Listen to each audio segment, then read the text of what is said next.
Hello दोस्तों, स्वागत है आपका हमारे चैनल डिफेंस अफेयर्स पर। दोस्तों, हाल ही में हमारे प्राइम मिनिस्टर नरेंद्र मोदी ने एशिया के सबसे बड़े एरो इंडिया शो 2023 को इनॉग्रेट किया, जिसे बेंगलुरु के येलाहंका एयर बेस पर कंडक्ट किया गया था। और इस इवेंट को एड्रेस करते समय पीएम मोदी ने ये कहा कि हमारा देश डिफेंस सेक्टर में मेजर प्लेयर बनने का कोई भी चांस नहीं छोड़ेगा। उनका कहना कहीं ना कहीं तो सच ही था, क्योंकि इस एरो इंडिया शो 2023 में हमारी इंडियन एयरफोर्स ने अपनी स्ट्रेंथ के कुछ ट्रेलर तो दिखा ही दिए हैं। अगर हम इस इवेंट की बात करें तो इसमें इंडियन एयरफोर्स के राफेल एयरक्राफ्ट ने बेंगलुरु के येलाहंका एयरबेस से टेक ऑफ किया। वहीं इंडियन एयरफोर्स की हेलीकॉप्टर्स की एरोबैटिक टीम सारंग ने भी अपना टैलेंट इस शो के दौरान दिखाया। वहीं इनके साथ इंडियन एयरफोर्स की सूर्य किरण एरोबैटिक टीम ने भी परफॉर्म किया था। और इस शो के दौरान जिसने लाइमलाइट चुराई वो था indigenously developed light combat helicopter Tejas. Tejas के साथ साथ इंडिजिनस सुपरसोनिक एयरक्राफ्ट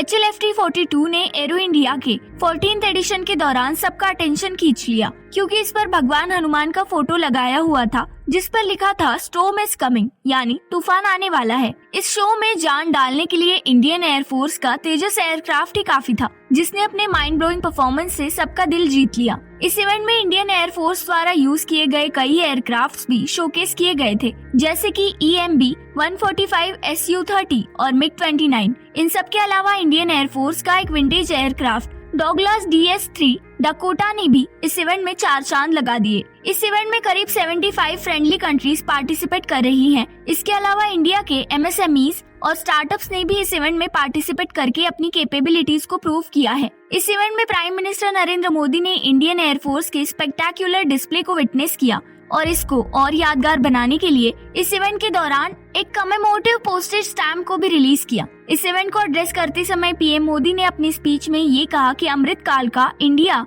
एक फाइटर पायलट की तरह आगे बढ़ रहा है, जो नई ऊंचाइयों को छूने से नहीं डरता, और ये नया इंडिया ऊंचा उड़ने के लिए और ज्यादा एक्साइटेड है। आज इंडिया सबसे तेज सोचता है, दूर का सोचता है और फिर डिसीजन लेता है। इसी के साथ उन्होंने ये भी कहा कि 21वीं सदी का इंडिया कोई अपॉर्चुनिटी नहीं मिस करेगा जिससे वो पीछे रह जाए, और इसके लिए हमारा नया इंडिया बहुत मेहनत भी कर रहा है। और अब हम तैयार है रिफॉर्म के नए रास्ते पर चलने के लिए और हर फील्ड में नया रिवोल्यूशन लाने के लिए। जो देश पिछले कई दशकों से डिफेंस का एक सबसे बड़ा इम्पोर्टर माना जाता था, आज वो डिफेंस इक्विपमेंट्स करीब 75 देशों को एक्सपोर्ट कर रहा है। एरो इंडिया 2023 इंडिया की नई सोच को दिखाता है। एक टाइम था जब इस इवेंट को केवल एक शो के नजरिए से ही देखा जाता था, पर आज इंडिया ने सभी देशों के परसेप्शन चेंज कर दिया है। और आज ये इवेंट केवल एक शो ऑफ नहीं है, बल्कि इंडिया की स्ट्रेंथ को दिखाता है, जो डिफेंस सेक्टर में नए स्कोप और कॉन्फिडेंस को दर्शाता है। इस बारे में आपको क्या लगता है, जरूर बताइए। और ऐसी ही नई वीडियोस के लिए चैनल को लाइक, शेयर और सब्सक्राइब करना मत भूलिए।